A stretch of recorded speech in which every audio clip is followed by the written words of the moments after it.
La gente está esperando un huaico, la gente está esperando un terremoto ante el marasmo, ante la chatura de su vida, ¿no? Porque no sabe qué hacer con ello. Alguien viene y te lanza una injuria y tú no la tomas, pues se queda con el que te lanzó, con el que te la otorgó, ¿no? Por eso Séneca, la gran frase de Séneca es: la injuria no alcanza al sabio. Siempre se ha dicho que no se repite la historia, lo que se repite es el hombre. Marco Aurelio mencionaba que la ira no es varonil. Lo que es varonil es el coraje. No es que se desdeñe el placer a través de una autocastración, sino que no se coloque al placer como el centro o el pináculo de la vida. El placer es hermoso, el placer es bueno, pero cuando se coloca en el pináculo de la existencia humana, ese hombre, esa mujer, pues solamente es un órgano sexual. Nuestro director nos ha aprobado esta charla. Bravo, seguimos. El podcast continúa, así es que va a tener un tercer episodio probablemente. Vamos bien. La charla no ha sido funada por ahora. Este podcast es un libro, tiene un nuevo episodio. Hoy estamos juntos para hablar sobre el estoicismo. Este tema se ha puesto muy de moda, la verdad. Hay bastantes comunidades que se han creado en redes sociales, hay comunidades de estoicos en Facebook, en Discord, incluso se celebra una conferencia anual online y dicen que la venta de los libros se han incrementado. Nosotros también hemos comprado algunos libros sobre estoicismo y sobre todo hemos leído a Séneca, que es el máximo representante, y al único filósofo, que se hizo rey, que es Marco Aurelio. Así es que estos dos personajes están presentes aquí a través de sus libros. Vamos a leer también un poquito de cómo pensaban. Y como siempre está con nosotros José. Hola, José. Hola Steph, qué gusto. Bueno, vamos a hablar acerca del estoicismo, ¿no? Creo que es un tema que siempre hemos conversado. Y tú lo trajiste hace 7 años a la compañía. Sí. Y me acuerdo claramente que dijiste: cuando los principios no sean suficientes en la toma de decisiones, pues apliquemos los principios estoicos. No sé si ahí nos puedes contar un poco cómo lo descubriste, cómo te acercaste al estoicismo. Sí, lo que pasa es que las políticas de trabajo y los tutoriales en YouTube son insuficientes para la realidad de la persona. Para la naturaleza humana, el micromanagement o la microadministración en la chamba, en un mundo que Byung-Chul Han lo cita como el mundo del trabajo total, estas indicaciones muy puntuales son insuficientes, más aún cuando cada día se crea algo nuevo, cuando hay nuevas informaciones, cuando surgen nuevos puntos de vista, cuando la gente realmente se abre y tiene nuevas necesidades.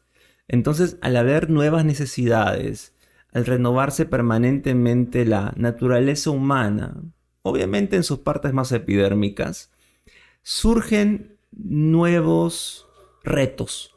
Y los retos no se pueden acometer solamente con posturas muy puntuales. Necesitamos realmente principios. No bastan solamente las indicaciones, los manuales, los libros blancos para cumplir una determinada función de trabajo, sino que se requieren principios. Cuando la persona sale de ese marco lógico común que lo da una organización, la empresa o la familia o la escuela, entonces, ¿qué es lo que hago ante determinada situación diferente, nueva? He ahí donde los principios estoicos, he ahí donde una línea filosófica te da tierra firme para poder cinglar entre un mar de incertidumbres. Qué bonito. Y hemos traído, como dije, a estos dos filósofos, que además son libros que tú nos has distribuido dentro de la compañía. Voy a leer un poquito, ¿te parece? Uh-huh. Y así vamos conversando sobre lo que... Vamos a empezar con Meditaciones. Que a propósito, esta portada es bien bonita. No sé si la pueden ponchar luego cuando editen el video. Pero además es graciosa, ¿no? Mira, Meditaciones de Marco Aurelio, ¿no? O sea, no sé si... es un chico, lo dice acá, pero pareció también curioso, ¿no? Voy a leer algo sobre Marco Aurelio que a mí sí me dejó pensando. Dice así, ¿no? Vamos a ver, dice: Cada mañana, bien temprano, repítete lo siguiente: seguro que hoy me encuentro con un indiscreto, con un desagradecido, con un insolente, con un mentiroso, con un envidioso o con un insociable. Son así porque desconocen lo que está bien y lo que está mal. En cambio, yo, que he comprendido la naturaleza del bien, que es bella, y la del mal, que es vergonzosa, y que sé que la naturaleza de una persona que yerra es idéntica a la mía, no porque participe de mi misma sangre, ni porque proceda de una misma semilla, sino que compartimos la inteligencia y la misma porción de divinidad. No puedo sufrir daño alguno de esa persona, pues nadie podrá despojarme de mi honradez. Por eso no puedo enfadarme con mi semejante ni odiarlo. Y es que hemos nacido para colaborar entre nosotros. Me recuerda a Montaigne cuando habla que la opinión de los demás para él son a lo mucho meros átomos en el universo. Y si tú crees que yo tomo la opinión de los demás como meros átomos, ¿cómo será la mía frente a mí?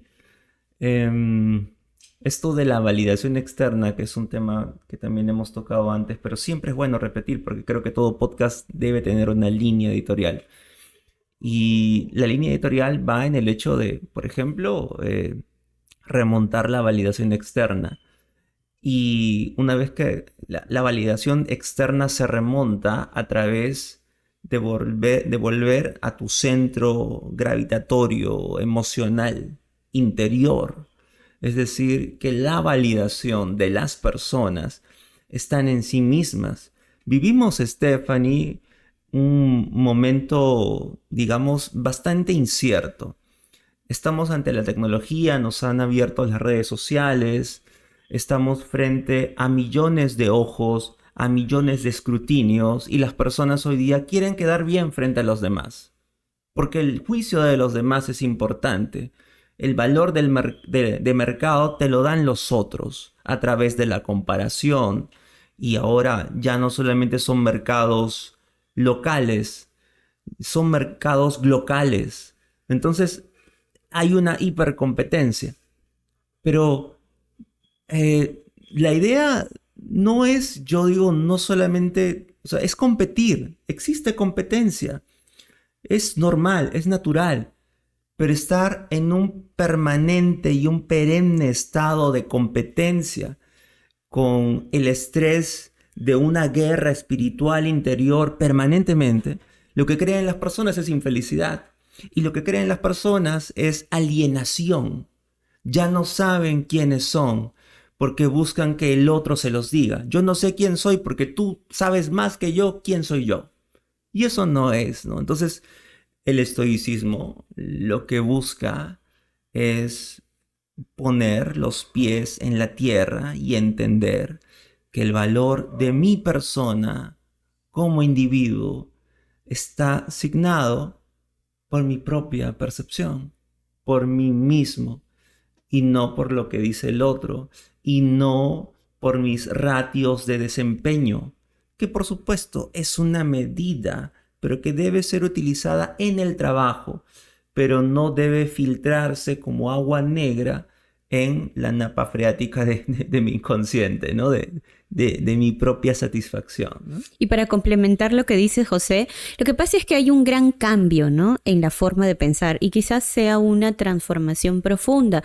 Lo que sucede es que creemos que la realidad y la razón existen, y en realidad no existen ni la realidad ni la razón. La gran diferencia es que lo que existe es la interpretación de esa realidad, y cada una de las personas, por ejemplo, en un diálogo o en una discusión, van a tener su razón. Epícteto dice algo sobre esto. No se trata de las cosas que te sucedan, sino cómo interpretas las cosas que te suceden. Recuerden que Epícteto fue un filósofo estoico que además fue esclavo. Y algo muy interesante que podemos decir ahí, cuento algo, José. Por ejemplo, Oppenheimer ya está en la plataforma Max. Y una amiga me dice, vi la película y me pareció terriblemente aburrida, no lenta. Y a mí me había parecido sumamente interesante, la verdad, sumamente interesante. Y precisamente lo que más valoraba es esa lentitud de cómo se cuenta todo el tema de la operación Manhattan. El proyecto Manhattan. Entonces, y le pregunto a una tercera persona y me dice excelente. Entonces ahí nos damos cuenta que las 3 personas hemos visto la misma película, pero cada uno de nosotros ha tenido una interpretación diferente. A uno le gustó, a uno le pareció sumamente aburrido y al otro le pareció lo máximo, ¿no? Entonces, cada uno va a interpretar lo que sucede afuera en función de su historia de vida, en función de todo lo que ha ido acumulando durante su vida. Uh-huh. Por lo tanto, yo interpretaré esa película de una forma y la otra persona de otra forma, ¿no? Y ahí viene lo que dijo Epícteto.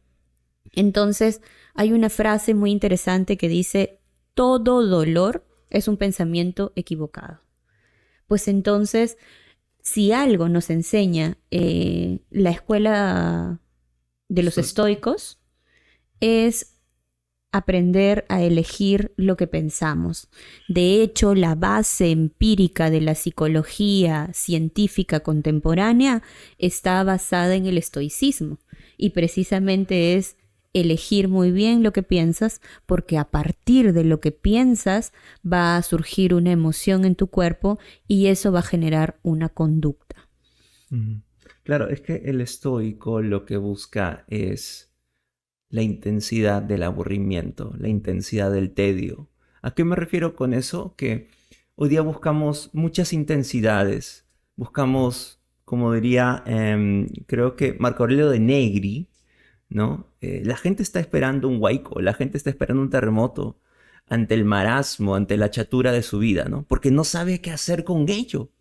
Entonces necesitamos intensidad, necesitamos falsa dopamina para poder realmente estar activados. Sin eso no vamos a poder vivir, ¿no? Y es en el aburrimiento y en el tedio donde se logra la virtud, donde el atleta puede encontrar esa aceleración para ganar los 100 metros planos, donde un artista, donde un profesional, un médico, un odontólogo, un abogado, una persona, un jardinero, en fin, encuentra realmente el flow, el flujo para ser alguien virtuoso. Uno de los principios del estoicismo es que niega el placer como estándar de vida. Es decir, eso es lo último, ¿no? Porque aunque muchos creen que buscan la felicidad, Stephanie, lo que tiende el sistema es a la búsqueda del placer. Ahora, no sé si aquí es debatible el tema de la felicidad, ¿no? Si realmente uno puede perseguir la felicidad. Yo creo que si uno persigue la felicidad, en realidad lo que está persiguiendo y al final va a encontrar es ansiedad.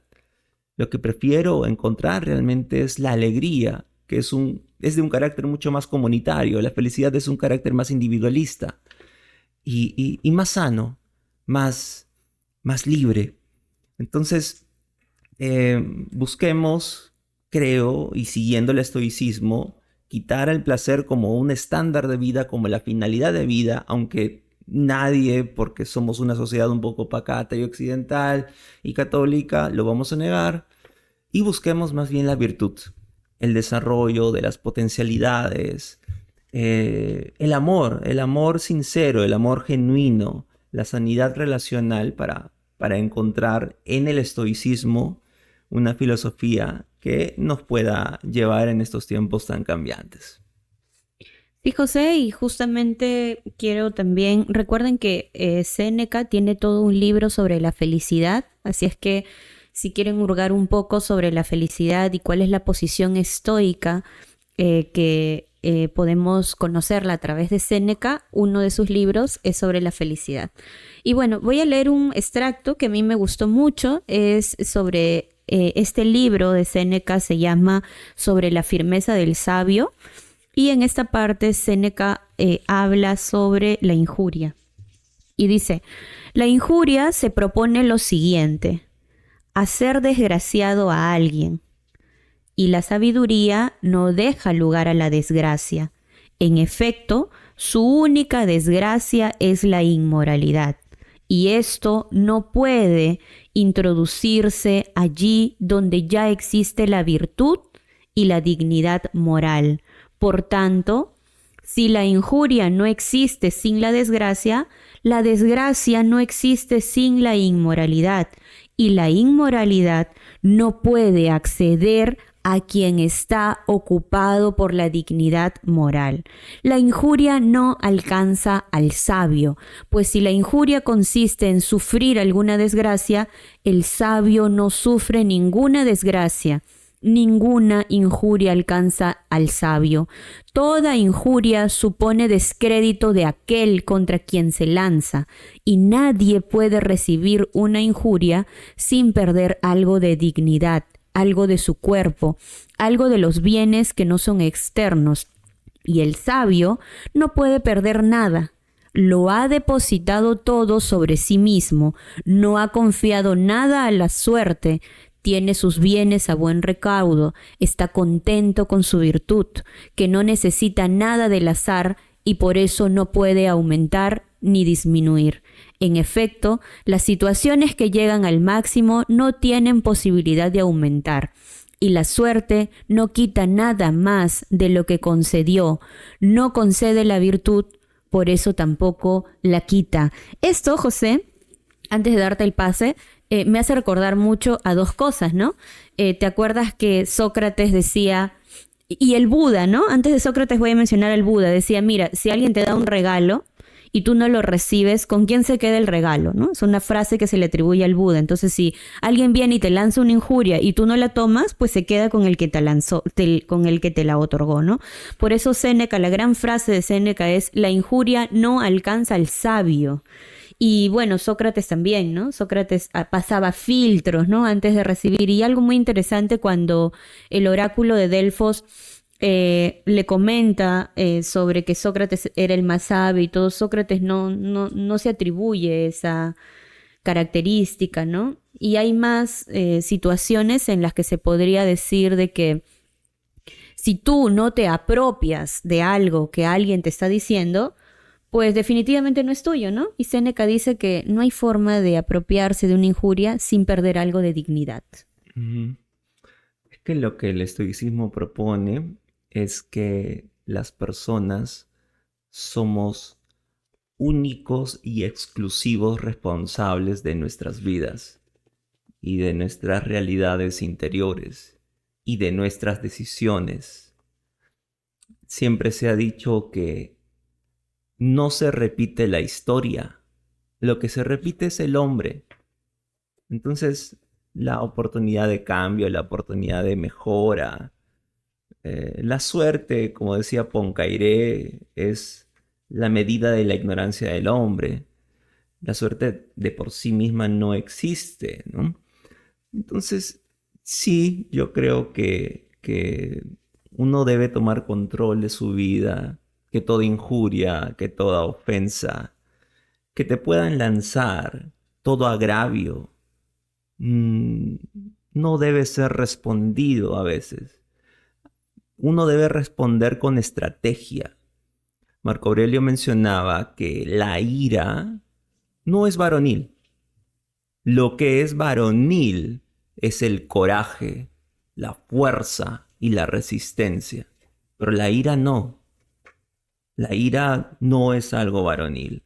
Y el hombre debe responder no desde un aspecto meramente y exclusivamente emocional, es decir, con el patos, sino también con el logos y con el ethos, es decir, con estrategia, pensando, ¿esto es lo correcto? ¿Esto está alineado a mi propósito de vida? ¿Esto es lo que quiero? Porque poca cosa no es la costumbre, también como diría Platón. Entonces, si yo reacciono de manera airada y violenta frente a la menor provocación del prójimo, que ni siquiera tiene tal vez la intención de herirme, pero sencillamente la mayoría de personas, Stephanie, que no tienen una línea de propósito en su vida son jokers, son guasones venidos a menos. Al no tener un lugar, digamos, que en los cuales se sientan felices en la vida, buscan la anarquía. Es decir, buscan la destrucción de los sistemas. Si ven a una persona que es reflejo de su propio sistema de valores, de su propio sistema de vida, lo ven ordenado, lo ven coherente, quieren incomodarlo, quieren desestabilizarlo. Y es parte de la naturaleza humana eso. El cambio, el incomodar al otro. Y siempre nos va a pasar. Alguien no tiene que venir, yo creo, solamente a injuriarnos. Nos puede venir a molestar, nos puede decir una serie de palabras o acciones. Y uno debe responder, depende de mi estrategia y depende de mi propósito de vida. Depende de cuántos recursos posea para la respuesta. Todo está de acuerdo a nuestros objetivos. Todo está de acuerdo a nuestros propósitos. Porque lo que busca el estoicismo es el logro triunfal de la virtud. No la momentánea satisfacción emocional a través del desaforo, de la ira o de la intensidad sin propósito. Y aquí yo tengo que aclarar también, porque muchos piensan, Steph, y ahí quizás tú puedes también comentarme, muchos piensan que el estoicismo y el estoico es una persona sin emociones. Como una forma fría de ver la vida, ¿no? Se conoce así. Pero no es así. El estoico reconoce a las emociones como mensajeras de algo que está pasando en la vida. Y las emociones ciertas buscan a la persona darle un momento de reflexión. ¿Qué es lo que me está pasando? Si siento tristeza, pues sentiré tristeza. Si sentiré soledad, en ese momento sentiré soledad. Pero no dejarme arrastrar por esas emociones, sino incluir también dentro de ese proceso a mis razones. No es no dejar de sentir, sino es sentir de forma profunda, de forma verdadera, porque confundimos pasiones con emociones, confundimos placer, pulsiones también. Pulsiones, confundimos placer con ira. El tema del placer es algo muy interesante, ¿no? Tú lo has tocado también la otra vez. El placer es hermoso, el placer es bueno, pero cuando se coloca en el pináculo de la existencia humana, ese hombre, esa mujer, pues solamente es un órgano sexual, es una gónada, y eso no somos. Somos un poco más que eso, porque también, como diría otro escritor francés, si no, ¿qué nos diferenciaría de los cerdos? Si solamente seguimos esas pulsiones. Lo único que diferencia al ser humano del resto de especies es el uso de la razón. Y solamente aquellos que son racionales realmente pueden amar. Aquellos que no usan la razón no aman, se placen en el intercambio con el otro y en el uso de experiencia a la persona como experiencia. Así que lo que el estoicismo busca es eso, es buscar la satisfacción personal en mi propia ética que logra la virtud y el entender que si el otro prójimo me lanza una injuria, entonces es una cosa de él, es una cosa incidental, a veces es una cosa involuntaria, a veces es un instinto subyacente de querer incomodar al otro, de desestabilizar al otro, porque él también está desestabilizado o desestabilizada. Entonces no tenemos mucho que hacer ahí. A mí me gustó algo que dijiste al inicio, hablaste sobre que generalmente estamos alienados, José, y hay todo un trabajo para el retorno a nosotros mismos, para regresar de esa alienación.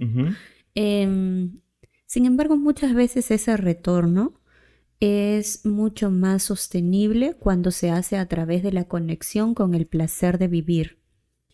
Entonces, para las personas que nos están escuchando, sobre todo quizá para los que están recién conociendo esta escuela filosófica, no es que se desdeñe el placer a través de una autocastración, sino que no se coloque al placer como el centro o el pináculo de la vida. Todo lo contrario, que la razón vaya un poquito más rápida que nuestra emoción al momento de tomar decisiones, para pensar antes de actuar y sobre todo para analizar también de que todos tenemos una interpretación diferente ante un mismo hecho. Y es que ver al placer también como el diablo, como el vicio también, es esclavitud emocional y espiritual. O sea, el placer es hermoso, el placer es bueno, pero no como el sol de tu sistema, no como el pináculo, sino como parte integrante de toda la experiencia humana. Así que creo que eso también es estoicismo, ver el placer y ponerlo en su justo lugar. Claro, también es superar mucho sobre este pensamiento dicotómico, ¿no? Esta forma de pensar en la que siempre vemos o blanco o negro, o bueno o malo, o bonito o feo, ¿no? Siempre nos vamos a extremos. No irnos a los extremos de erradicar el placer, ni tampoco tirar toda nuestra vida y la razón al placer, ¿no? Sino encontrar el justo medio, como lo dice Aristóteles en su libro Ética a Nicómaco, ¿no? Entonces es encontrar ese punto medio, ese equilibrio y sobre todo saber que existe una escala de grises, ¿no es cierto? Mm. Quiero contar una anécdota, pero no estoy segura de si contar primero la anécdota o leer una frase de la felicidad, porque hablaste sobre felicidad y Séneca tiene un libro sobre la felicidad y algo muy cortito que me parece interesante, pero ¿sabes qué? También me acordaba. Vamos primero con la anécdota, ¿te parece? Claro. Ya, mira, lo que pasa es que anoche, yo en realidad ayer tuve un mal día, muy mal día, la pasé muy mal ayer.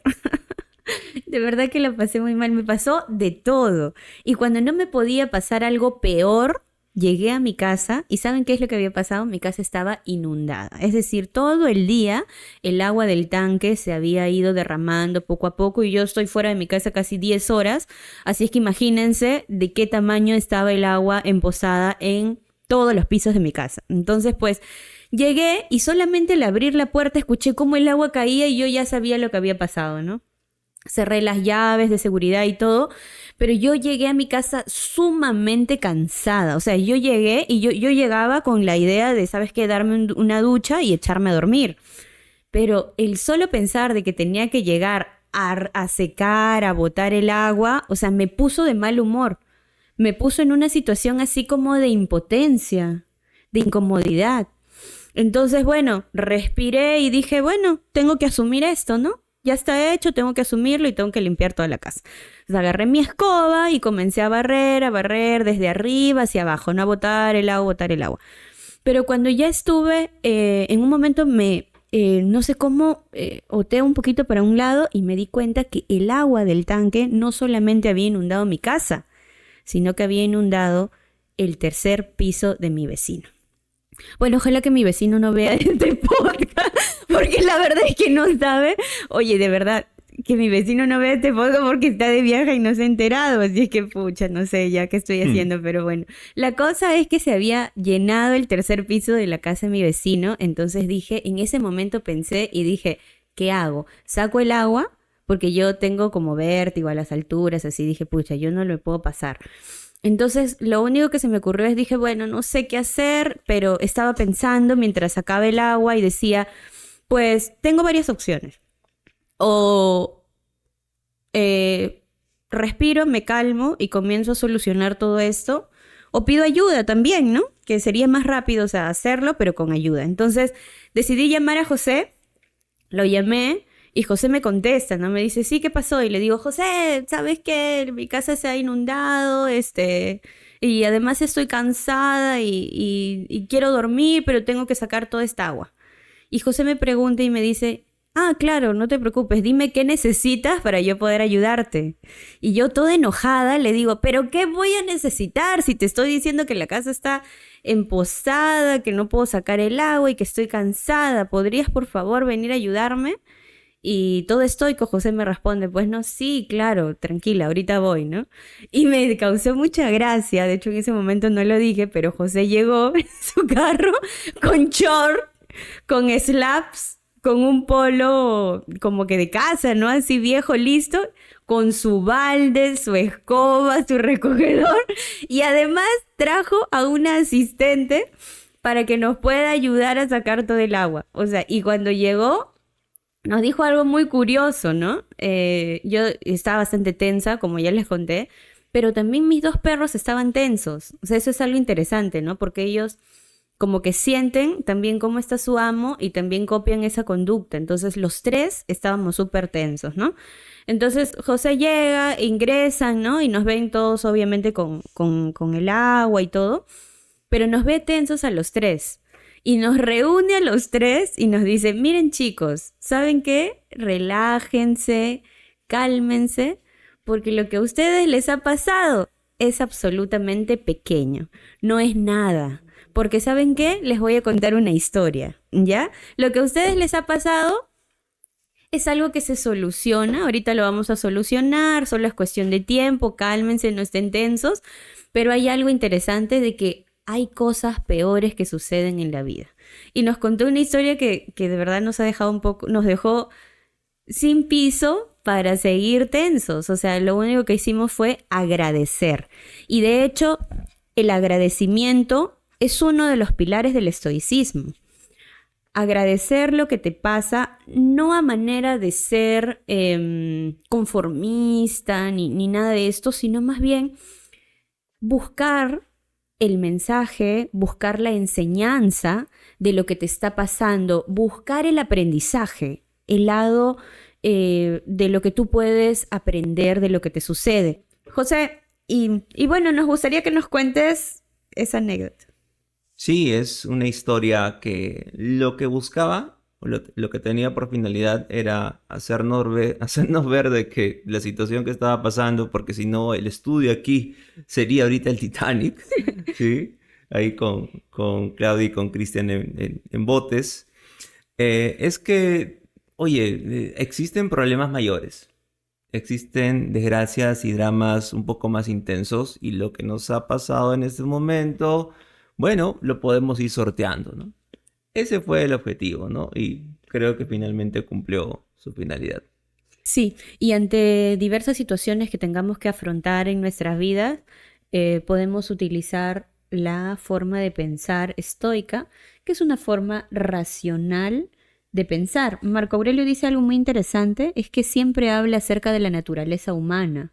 Es decir, está hablando lo que hoy se podría interpretar como la ciencia, ¿no? Está hablando de pensamiento científico, está hablando de pensamiento racional.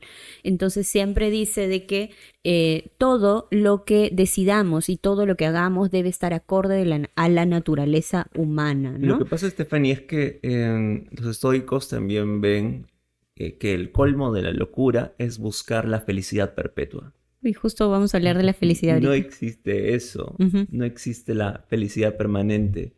Hay baches, hay equivocaciones, la gente te da cosas, por ejemplo, pero no como tú quisieras que te las den. La gente te quiere, te estima, de su forma, pero no como quizás queremos que así sea, o nos responden como ellos quieren, pero no como nosotros queremos. El estoicismo lo que busca es entender, oye, la otredad, yo no tengo control sobre la otredad, Uh-huh. no tengo control sobre el otro, no tengo control sobre lo que está pasando, ¿no? En este momento. Lo que tengo control es sobre cómo voy a actuar, cómo voy a responder. Y finalmente también, oye, si me pasó un problema o incidencia, oye, a ver, ¿por qué sucedió esto? ¿Cómo hago para que no suceda este contratiempo en futuro? Ese es el pensamiento estoico. Claro, por ejemplo, algo que yo hacía mucho de niña o de adolescente es que siempre preguntaba o siempre me preguntaba si mi conducta había sido correcta, es decir, si lo que hice estaba bien, como tú dices, buscando la validación externa. Y cuando te preguntes algo así, por ejemplo, lo que yo podría sugerir es que analices las causas y las consecuencias. De hecho, el estoicismo es la inspiración de muchos filósofos como Descartes, Spinoza, Montesquieu, ¿no? Entonces, por ejemplo, esta forma de pensar que la introduce Spinoza sobre el análisis y la mirada profunda hacia las causas, es algo que yo aprendí en la adolescencia. Por ejemplo, si hago de esto, me produce esto, ¿no? Entonces, lo que yo hacía era observar, mira, cada vez que yo hago esto, tengo esta consecuencia. Entonces, si no me gusta la consecuencia que obtengo, entonces tengo que cambiar la conducta, ¿sí? Y también sería muy interesante analizar cuál es la causa de esa conducta. La creencia. Entonces, exacto, siempre es la creencia, ¿no? Y lo que hay que hacer es analizar cuáles son esas creencias que pueden ser paradigmas que solamente han sido obtenidos, que simplemente los actuamos sin reflexionarlos porque simplemente alguien nos lo dijo o alguien nos lo enseñó y no hemos reflexionado sobre ello, ¿no? Una vez yo me acuerdo que le pregunté a mi mamá por qué doblaba el guantán de esa manera, ¿no? Y me dijo, pues porque así me lo enseñaron, ¿no? O porque así le vi a mi abuela hacerlo, ¿no? O sea, a su mamá hacerlo. Entonces yo le dije, ¿y si lo hacemos así? ¿No? Entonces siempre le hacía un doblecito en la esquina, que para mí era innecesario hacerlo, pero que ella me obligaba a hacerlo con el tenedor. Entonces yo le digo, pero ¿por qué lo hacemos así, no? Y se quedó pensando y me dijo, pues porque, no sé, así me lo enseñaron, ¿no? Entonces a veces hacemos cosas sin saber para qué las hacemos o por qué las hacemos, ¿no? Causa, consecuencia, efecto, etcétera, ¿no? ¿Quieres que hablemos de la felicidad o quieres mencionar algo sobre el tema de las creencias? Sí, bueno, pero creo que yo ya he dicho mucho lo que creo. Y más bien no sé qué dirá nuestro director. Hola, Cristian. No sé, a ver qué opina de lo que estamos hablando. Capaz estamos hablando ya disparates, no lo sé, ¿no? Pero es importante el tema, ¿no? Yo creo, bueno, algo que me gustaría resaltar es el punto que mencionó José, es que incluso en algún momento podríamos ver el placer como algo malo, ¿no? En el contexto en el que todo el mundo está con una pantalla y todo el mundo está pegado a recibir dopamina de alguna manera, ¿no? Entonces, mucha gente se pierde en el placer, ¿no? Y no tiene esa intención de alcanzar sus propósitos, ¿no? Desarrollarse espiritualmente. Entonces creo que ese punto me gustó bastante y es algo que aprecio bastante también porque sí me he dado cuenta de eso, ¿no? En algún momento yo también he estado en un punto atraído por el placer de alguna manera, ¿no? Y he dejado de lado muchas cosas, ¿no? Que me hubiera gustado trabajar. ¿Y ves algo del estoicismo que quizás podrías aplicar, que podríamos aplicar en nuestra vida? ¿Algo que te llame la atención de eso? Bueno, como de forma personal podría decir que, por ejemplo, el tema de cómo uno reacciona ante una ofensa o la parte del regalo que mencionó Steph, ¿no? Eso me gustó bastante porque no lo había visto de esa manera, pero sí he actuado así, ¿no?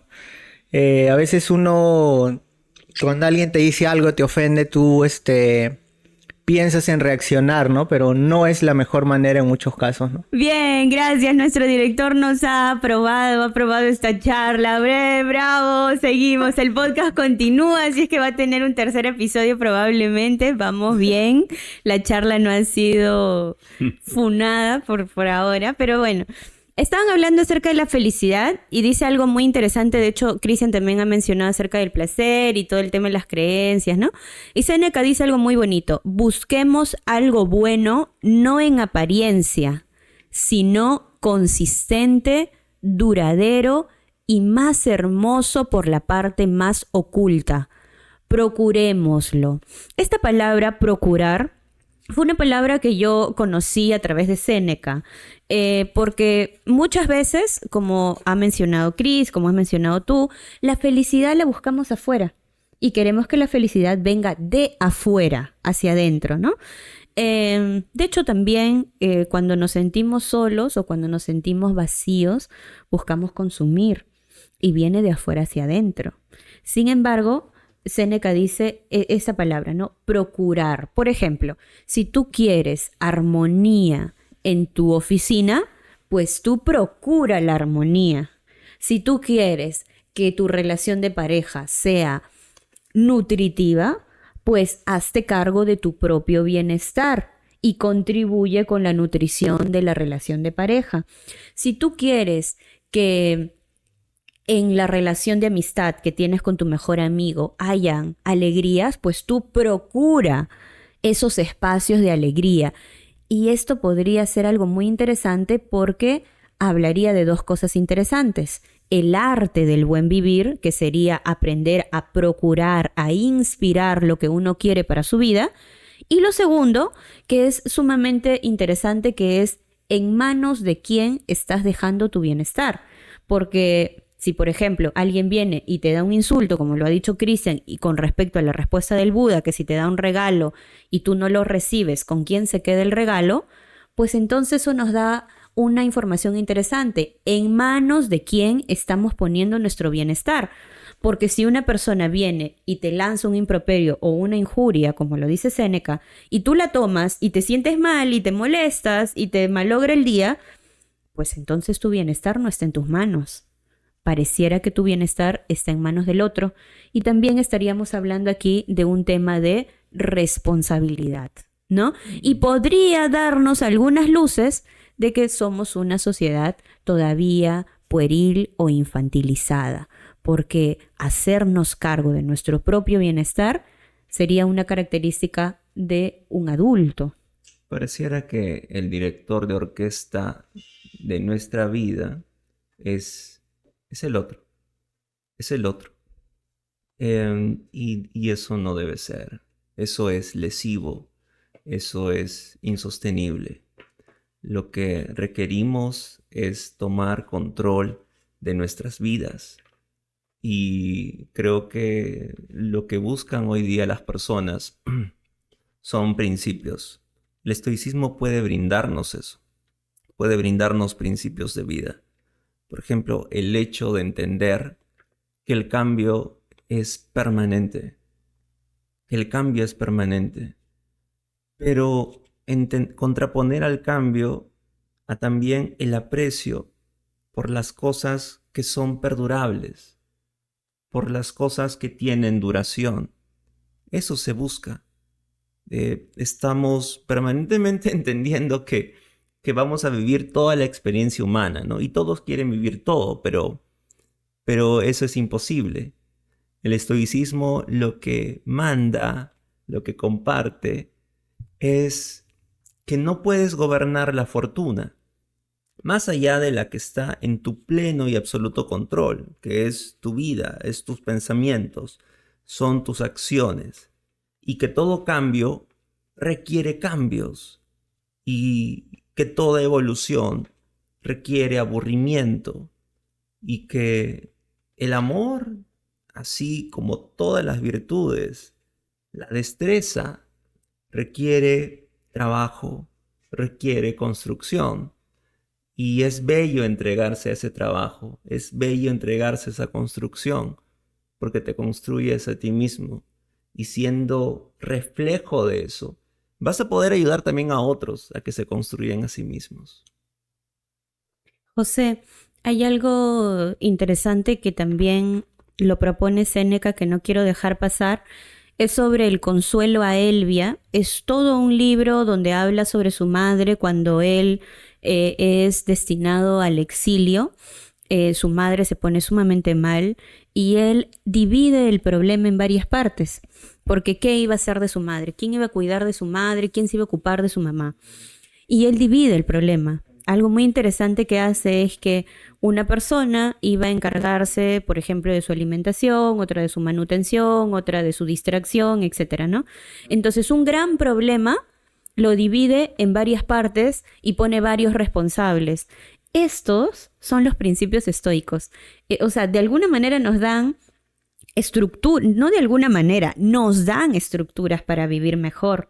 Y otra cosa interesante, por ejemplo, que me gustaría tocar, que puede ser un poco... De hecho, también es interesante mencionar de que la evolución del pensamiento científico se da, ¿no? O sea, hay que entender de que estos filósofos escribieron hace muchos años, siglos, etcétera, y que no debemos leerlos al pie de la letra. O sea, no es para leerlos y aplicarlos así tal y como dicen, ¿no? A rajatabla. Sino que hay que entender que este conocimiento va siendo, ¿no? Somos proceso dinámico en evolución, el conocimiento se va dando, la misma ciencia, ¿no? Salen nuevas investigaciones, nuevas evidencias, y por más de que haya habido una teoría, hay una evolución en el pensamiento. Entonces lo mismo pasa con los filósofos. Séneca, Marco Aurelio nos han dado las bases de un pensamiento racional que luego es tomado por Descartes y otros. Sin embargo, que esto continúa, ¿no? Este aprendizaje continúa. Y por ejemplo, aquí hay algo que quizá puede ser como una crítica para lo que escribe Séneca, porque también los filósofos tienen límites, ¿no? Y es interesante también mirar los límites de Séneca, los límites de Marco Aurelio, para que no se les vea como, ¿cómo se puede decir? Como utilizar la falacia de autoridad, ¿no?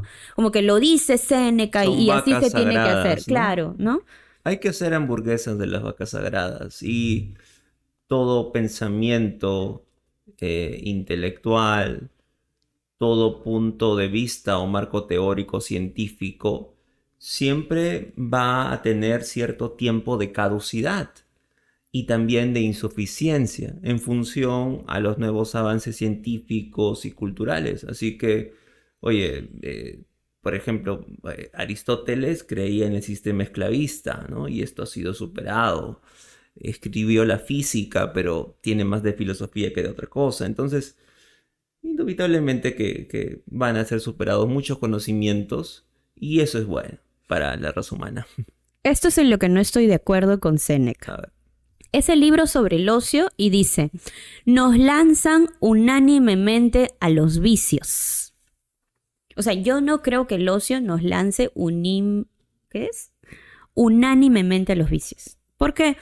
Porque creo que en una sociedad que va tan rápido, como en una vorágine donde vamos en piloto automático, detenernos es sumamente necesario en este momento. Quizá en el momento en el que escribió Séneca esto, pues era así. Pero hoy detenernos, darle tiempo al ocio, reflexionar, rumiar un poco. Bueno, rumiar no, porque es como repensar, sobrepensar. Pero sí reflexionar y detenernos también puede ser como una forma de darle la contra a todo lo que la vida tan rápida, ¿no? Siempre tenemos que ir rápido, siempre tenemos que hacerlo rápido, tenemos que responder rápido, tenemos que hacer rápido, tenemos que ser rápidos. ¿Y por qué? O sea, y de hecho también viendo un poco el significado de la palabra ocio, es como que, por ejemplo, los filósofos presocráticos eran ociosos, ¿no? O sea, eran ociosos. Por eso es que podían reflexionar y pensar, si no, ¿cómo hubieran llegado o sea, cómo eran astrónomos si no eran ociosos? Hoy día somos ociosos sin filosofía. Bueno, no sé qué dirá nuestro director ahí, pero algo interesante, José, es que la palabra negocio es una negación del ocio, o sea, no ocio. Por eso es que se desdeña a los comerciantes y a los negociantes, es decir, el negociante es aquel que no era ocioso. Porque el ocio no era mal visto. O sea, el ocio era para las personas. Era igual a filosofía. Filosofía, reflexión, pensamiento. Ya, pero hoy día, ¿a qué es igual el ocio? No es Bueno, filosofía, ¿no? Aparte del podcast, es un libro, eso es otra cosa, ¿no, Chris? No ¿Qué sé. dice nuestro director? Perder el tiempo, muchos dicen, ¿no? Sí. Bueno, sí, pues ¿en qué inviertes tu tiempo, no? Un tema de costo de oportunidad, pero sí creo que debemos de, en esta forma de vivir, en este modelo, en este sistema, sí creo que es necesario el ocio. Me encanta el ocio. O sea, creo que hay una revolución ociosa que debemos hacer, ¿no? En este momento, ¿no? Sí. Pero obviamente también se entiende lo que quiere decir Séneca, ¿no? Cuando no ocupas a nada mejor. O sea, si ahorita pues... Es que cada uno habla a partir de su realidad mental. Y por ejemplo, tú eres una persona muy industriosa, muy trabajadora, muy diligente. Entonces, tú quieres equilibrar tu ecuación fundamental y decir, oye, requiero ocio. Pero hay personas que requieren una contrapuesta a ese balance, ¿no? Y más bien requieren más negocio que ocio, tal vez. Así es. No sé si tú has leído, por ejemplo, algo interesante también, José, es que yo leí este libro de meditaciones de... Bueno, estamos haciendo cherry a todas las marcas, nadie nos auspicia por ahora, ojalá que alguna se anime. Creo que has mencionado Villachiquen, hemos mencionado la editorial. Bueno, Alianza Editorial. Este es de Alianza Editorial, y algo interesante es que tenía una traducción bastante fácil, ¿no, José?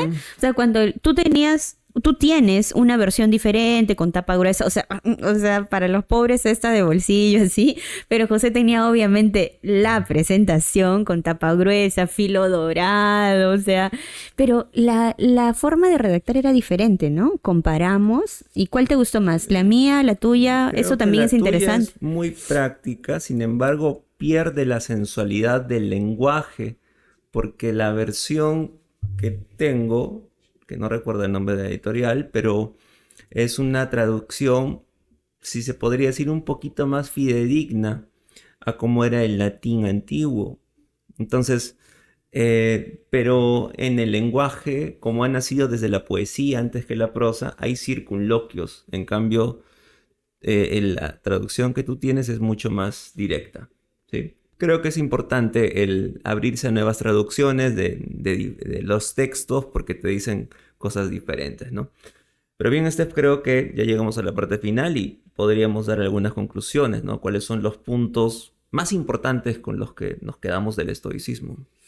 Bueno, creo que yo me quedo con algo muy bonito, que es reflexionar en manos de quién dejo mi bienestar.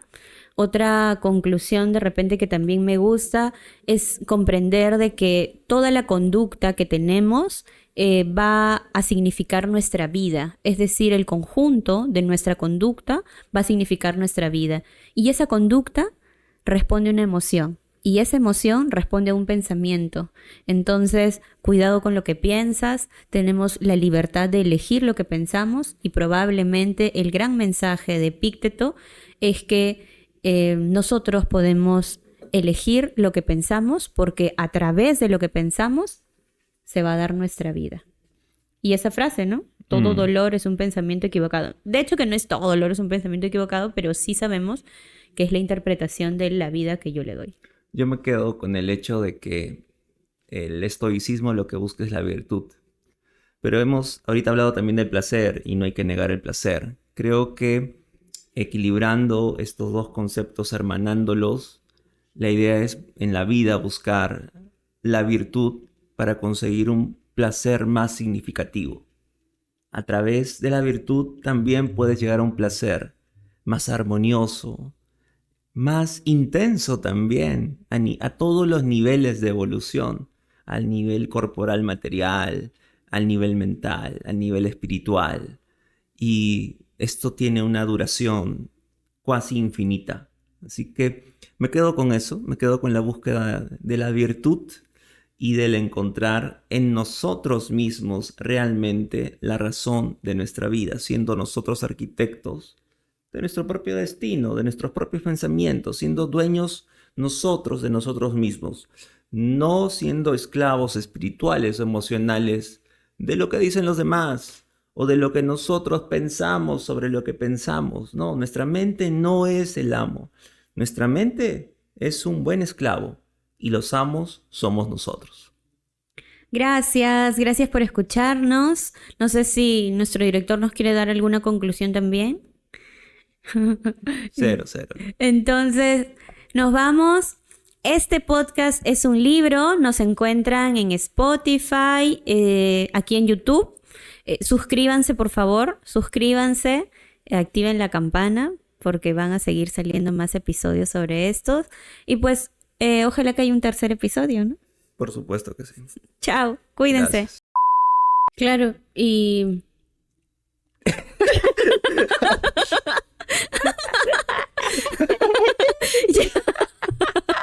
Oye, ¿cómo, minita?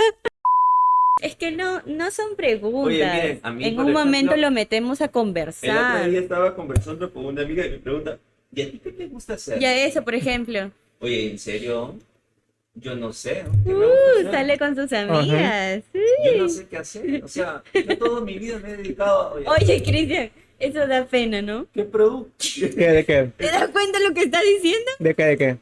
Que dice que le preguntaron, oye, ¿y a ti qué te da placer? Y él ¿Qué se te quedó, No, ¿qué te gusta ¿qué te hacer? gusta hacer? Y él dijo,